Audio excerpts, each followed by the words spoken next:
So today we're diving into something pretty bold. It's called the PHOENIX Manifesto. And look, this isn't about little tweaks here and there. We're talking about a blueprint for a total redesign of how we live, with the goal of shifting humanity from a path of crisis to one of, well, regeneration. Let's really get into what that actually means. The manifesto really kicks things off with this powerful idea. We're at a crossroads. You've got destruction on one side, transformation on the other. And the key takeaway here is that these aren't just things that might happen to us. No, these are active choices that we are making. Right now, choices that are absolutely going to define our future. All right, so what's the big problem that PHOENIX is trying to solve?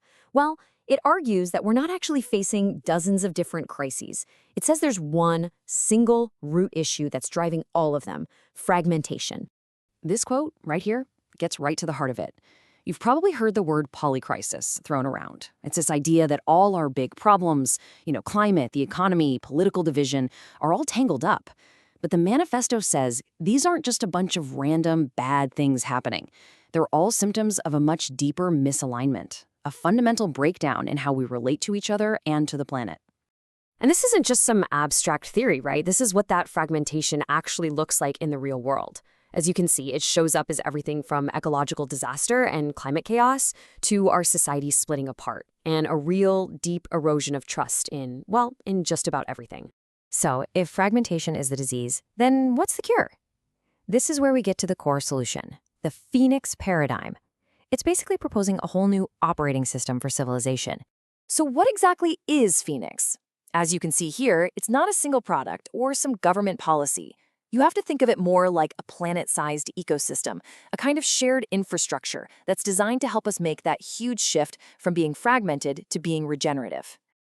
A really great way to picture it is as a living operating system for the entire planet, almost like a global nervous system. The whole idea is to build an infrastructure that can connect all the different people and projects trying to heal the planet so they can finally work together in harmony instead of in isolation.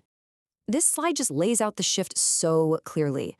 We're trying to move away from that old way of doing things, all competition and extraction and just thinking about short-term survival. And the idea is to move to the PHOENIX paradigm, which is all about collaboration, regeneration, and becoming long-term stewards for the entire planet. Okay, but how do we actually do that? I mean, it sounds great, but how? The manifesto is super clear that this isn't about some fancy new app or a government forcing us to do it. The change has to start at a much deeper level. It starts with how we collaborate with each other. And this isn't just about, playing nice. There's actually a clear pathway laid out. It starts with coherence. That's getting everyone on the same page with the same information and the same goal. Then you move to healthy coherence, where you build deep trust and a sense of psychological safety. And when you get that right, you get to synergy. That's when the group becomes so connected that its collective intelligence is just way, way greater than what any one person could do alone.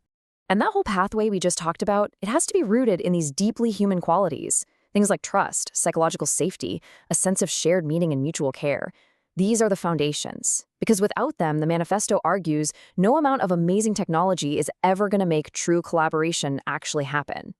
All right, so you're probably wondering, where does technology, especially something like AI, fit into this whole picture? Well, the manifesto has a very specific, very intentional role for it. This is the #1 rule, and honestly, it's a huge break from how we often build tech today. The goal isn't just about making money or being more efficient. Instead, technology absolutely must be designed from the ground up to serve life, to be guided by strong ethics, and to have a deep awareness of its impact on the planet. This gets right at that big fear a lot of us have about AI. But in this model, technology doesn't take over. As the quote says, humans always remain the authors of purpose. AI becomes an incredible tool to help us see the bigger picture and coordinate better, but we, human beings, always stay in the driver's seat. I love this metaphor of technology as scaffolding. It's just perfect. The tech isn't the building itself. It's just the temporary support structure we're using to help us build something much, much more important, our own collective evolution as a species. And that really brings us to the ultimate point, the why behind this entire vision. It goes way beyond just solving today's problems. It actually becomes a promise, a covenant for the future. This right here is the central mandate, It's the North Star for the whole Phoenix Project. Every single decision, every action, it's all measured against this one critical standard. Does it protect and empower the future generations of all species? And this massive responsibility doesn't fall on any one person or one country. The manifesto calls it a collective covenant, a kind of shared, almost sacred promise that we all make to each other. A promise to heal our ecosystems, transform our broken systems, and finally become the long-term thinkers the planet so desperately needs us to be. So in the end, the PHOENIX Manifesto doesn't pretend it has all the answers. It's really a framework and an invitation. It leaves us with this final, absolutely essential question. How do we consciously choose to evolve together?